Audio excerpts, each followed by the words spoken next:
উঠতে উঠতে উঠতে উঠতে আমার আপনার রবের দরবারে গিয়ে হাজির।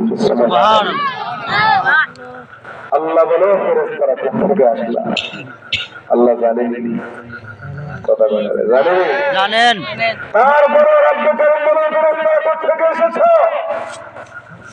ফেরেশতারা জবাব দিয়া বলে আল্লাহ খলিশাপুরের জামে মসজিদের দিকে যে হাজির হয়ে গেছে ওই ময়দানের চতুর্পাশ থেকে তোমার কাছে হাজির হয়ে গেছি। আল্লাহ তাআলা বলে ফেরেশতারা ওই ময়দানে যারা বসবে ওরা কি চায়? আমার আপনার অন্তরে কি আছে না আছে দুনিয়ার কেউ না জানলে জানে কি? তারপরে রব্বুল কারীম বলে ফেরেশতারা কি চায়? ফেরেশতারা জবাব দিয়া বলে আল্লাহ আর আপনারা জাহান্নাম থেকে মুক্তি চান, আপনার বানানো জান্নাত চান। সুবহানাল্লাহ সুবহানাল্লাহ।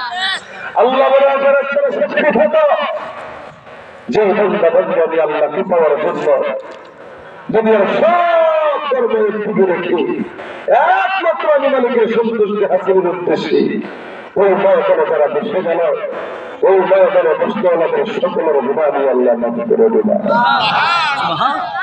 ময়দানের দাম আছে না নাই? আমার ভাইরা বাবাজিরা, এখানে অনেক বাবাজিরা আছেন যাদের বয়স 50 হয়ে গেছে, অনেক বাবাজিরা আছে যাদের বয়স 60 হয়ে গেল, 70 হয়ে গেল, অনেক যুবক ভাইরা আছে যাদের বয়স 30 হয়েছে, 40 হয়েছে। দেখা গেল এতটুকু হায়াতের মধ্যে আমি আমার বহুদিন সত্য নামাজ পড়েছি, কোরআন তেলাওয়াত করেছি, জিকির আজকার করেছি, নীরবে নির্জনে রবের কাছে কান্না করেছি। কোন দিনের ইবাদত আমার আল্লাহ কবুল করতে জানা আছে? সুজরতের জানা আছে? আমার ভাইরা আজকের এই মাহফিল যদি আল্লাহ কবুল করে নেয় আর একটা শরীর হিরমায় দেবে, আল্লাহ তাআলা যে হুকুম দিয়ে বলেন এই না ফরমান খলিশাপুরি জামে মসজিদের উপরে যে মাহফিল হয়েছিল ওই মাহফিলে যারা বসে ছিল আমি আল্লাহ তাদেরকে ক্ষমা করেছিলাম। এই না ফরমান তুই তো ঘুরতেছি, যে যুবক ভাইয়েরা রাস্তাঘাটে ঘুরতেছি, যে বুড়া বাবাজিরা কোনো ঘরে বসে আছে, দোকানে পাক এদিক সেদিক ঘোরাফেরা করতেছি, আরে হাসরে যদি আল্লাহ ধরেন জবাব দেওয়ার কোন রাস্তা আছে? আবার আপনার জবাব দেওয়ার কোন মুখ থাকবে না। এজন্য বিরত আমল করলো রহমতের বাগান প্রতিদিন পাওয়া যায় না, কে বলেন ঠিক না? আমার ভাইরা ইচ্ছা থাকলেই হজ করা যায় না, টাকা থাকলেই হজ করা যায় না, যদি আল্লাহ কবুল না করে, কে বলেন ঠিক না? এই যে এখানে আমরা বসলাম, এই এলাকায় হাজারো মানুষ আছে, হাজারো বান্দা আছে, সবার চাইতে যাচাই বাছাই করে আসমানের মালিক এই রহমতের বাগানে আমার কাছ থেকে বসার তৌফিক দিয়েছে। কথা বলেন ঠিক না? এটা আমার আপনার জন্য নিয়ামত না? আমার ভাইরা এই নিয়ামতের কদর করা দরকার আছে না নাই? এই নিয়ামতের কদরটা হবেই তখন আজকের এই মাহফিলে যে আমরা বসলাম আখির মোনাজাত দিয়ে অতীতের গুনাহকে স্মরণ করুন, বর্তমানে যে গুনাহের সাথে জড়িত আছি তা থেকে তওবা করে ভবিষ্যতে গুনাহ করব না এই প্রতিজ্ঞাবদ্ধ হই। যদি ঘরে দরওয়াজা খুলতে পারি তাহলে আজকের মাহফিল সার্থক হবে। কে বলেন ঠিক না? এজন্য আমার ভাইরা গায়ের ঘরে বসছেন, এখানে কেউ আছে? গায়ের ঘরে বসছেন, বসেছে কে? আল্লাহ। এই যে একটা নিয়ামত দিলেন আল্লাহ, এই নিয়ামতের কদর করবো তো ইনশাআল্লাহ। একটু পরে যখন বয়ান শুরু করবো, বয়ান শুরু হওয়ার পরে কার কার চলে যাওয়ার নিয়ত আছে? মোনাজাত না দিয়ে রাত আছেন? একজন আছেন? আপনি আলোচনা শুরু করেন, আমার একটু পরে ভিড়ের কথা মনে হইবে, সবাই তো যেমন লাগবে গরুটাকে বাইরে দিয়েছি, এরকম আছে?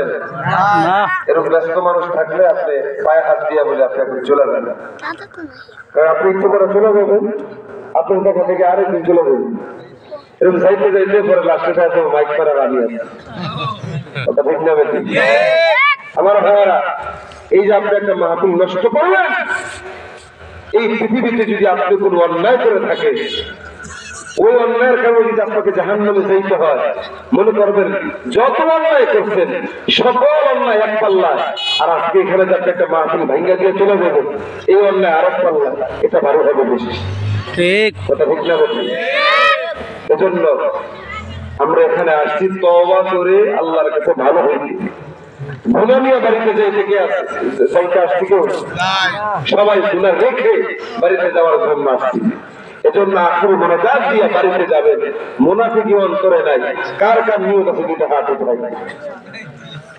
নারায়ে তাকবীর আল্লাহু আকবার আল কোরআনের আলো গড়ে গড়ে জালো আল হাদিসের আলো গড়ে গড়ে জালো কোরআন সুন্নাহ যেখানে আমরা আছি সেখানে আল উলামা যেখানে আমরা আছি সেখানে নবী দুশমন যেখানে আমরা নাই সেখানে নারায়ে তাকবীর আল্লাহু আকবার মাশাআল্লাহ সবাই থাকবে তো ইনশাআল্লাহ বাবা আল্লাহ সবাইকে নেক হায়াত দান করুন বলেন আমিন আমিন খুব খেয়াল করবেন বুদ্ধিমান তারাই হয় যারা মৃত্যুর আগে কবরের সামানা তৈরি করে কবরের ঠকবে না এই দুনিয়াতে আল্লাহ তাআলা আমাকে আপনাকে পাঠিয়েছেন রবের পরিচয় নিয়ে কবরে যাওয়ার জন্য কবরের ঠকবে না কিন্তু দেখা গেল দুনিয়া আসার পর দুনিয়ার ধান্দায় পড়ে ছেলে সন্তান বিবি বাচ্চার মোহাব্বত অন্তরে ঢোকানোর কারণে আল্লাহ তাআলার মোহাব্বত অন্তরে ঢোকার জায়গা নাই কথা ঠিক না বেঠিক আমার ভাইয়া আমরা মনে করি কেউ যদি ডাক্তার হয় ইঞ্জিনিয়ার হয় জজ হয় ওই লোকটা মনে হয় বড় আকলওয়ালা বড় জ্ঞানী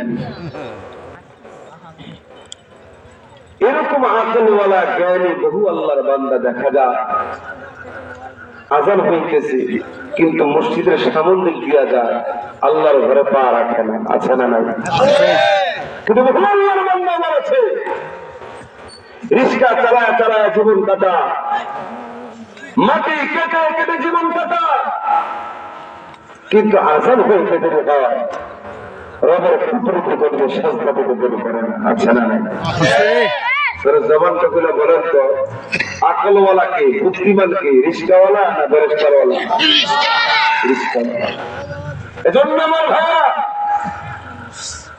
মরার আগে আগে ওই রবকে হাসিল করতে হবে কে বলেন ছোট না